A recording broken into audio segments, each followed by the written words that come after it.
It's not that we don't know what to do, we do know what to do. Our problem is we're not doing what we know how to do.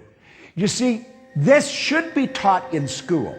We should start teaching it to a baby at birth. That's when a baby learns the fastest. But we don't do that. Your thinking is controlled by your paradigm. It really is controlled by your paradigm. The paradigm influences your thinking. And understand this, there's a better way of doing it.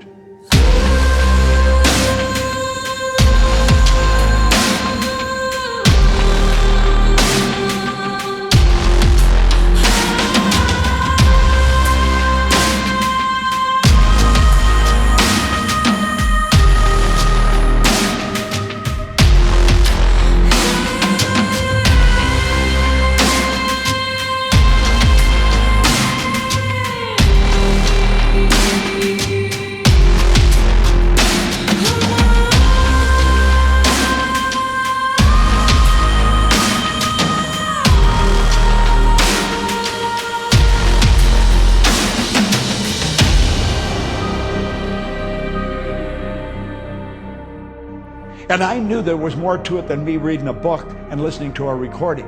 And so I used to buy the books and the recordings, give them to everybody. Nothing happened.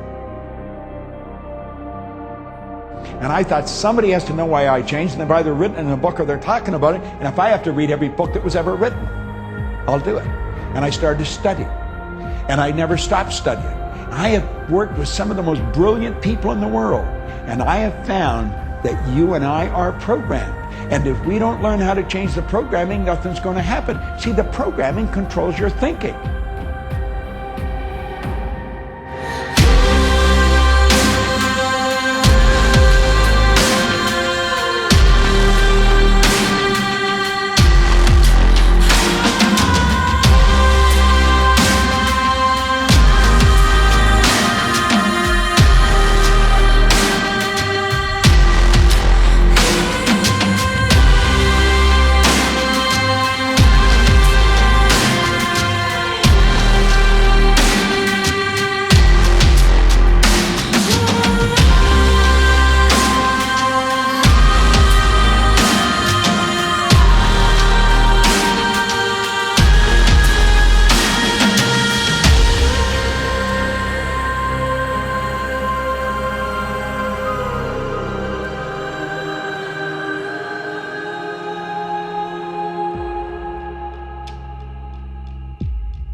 We live simultaneously on three planes of understanding. We're spiritual beings. We have an intellect and we live in a physical body.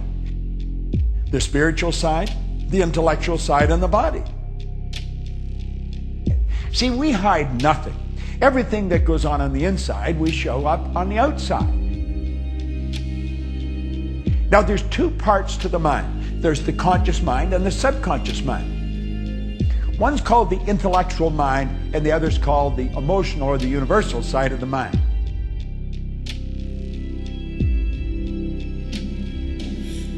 Now, the conscious mind is the part that we think with. It's the thinking mind. This is the part of our mind where we can accept or reject. We are in control. We were given dominion over. Do you know what our problem is? We haven't learned how to take dominion over. The subconscious mind will accept anything you give to it. It cannot differentiate between what's real and what's imagined. It has no ability to reject. It accepts everything that comes their way. The question is, can I change the paradigm? Absolutely. Anyone can change their paradigm. Now, what would you change? If you could change anything, what is it that you'd change?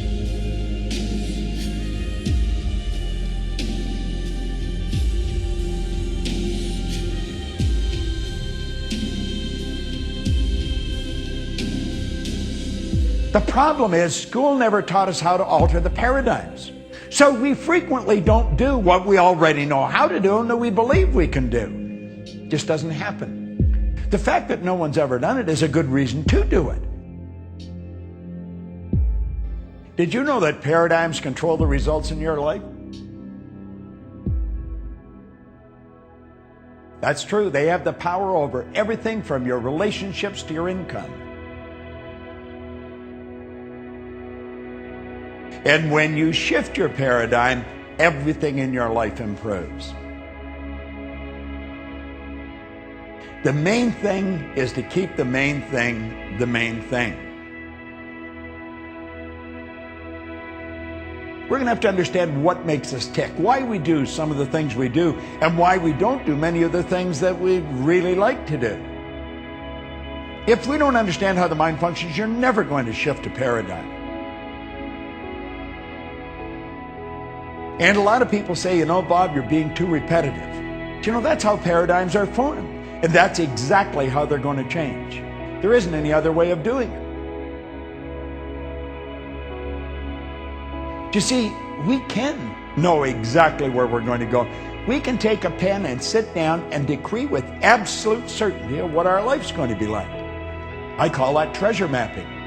You know, Solomon said, where there is no vision, the people will perish. Well, he was right. We've got to build a clear vision of what we want to do with our life. And it isn't going to be simple.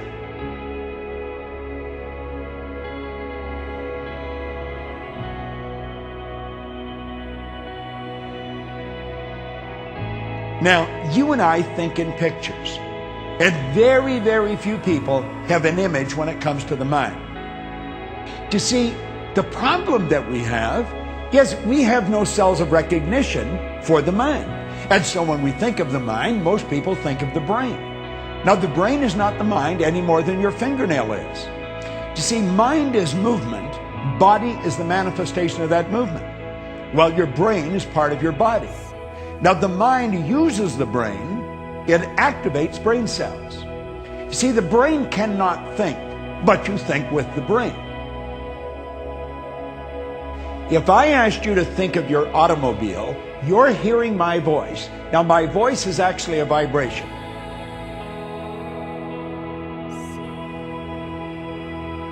I activate vocal cords, I set up a vibration. Your hearing sense picks up that vibration. It sends it flying down through a nerve passageway, strikes a group of cells in your brain. Those cells increase in amplitude of vibration. They were the cells that had been impregnated with an image of your automobile.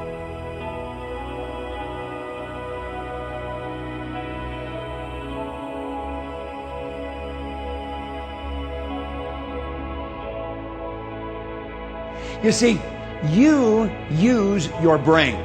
Just same as you use your hand, you use your feet, well, you use your brain. You activate brain cells. Now, we've got an abundance of brain cells that we want to educate. We want to impregnate with pictures and build a picture of the mind. The more often I go through it, the more I understand it myself.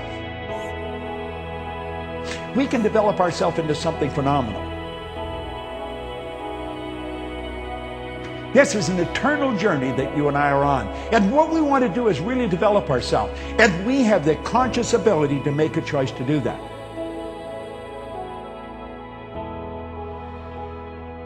The absence of evidence is not evidence of absence. The way to do whatever you want to do is already here.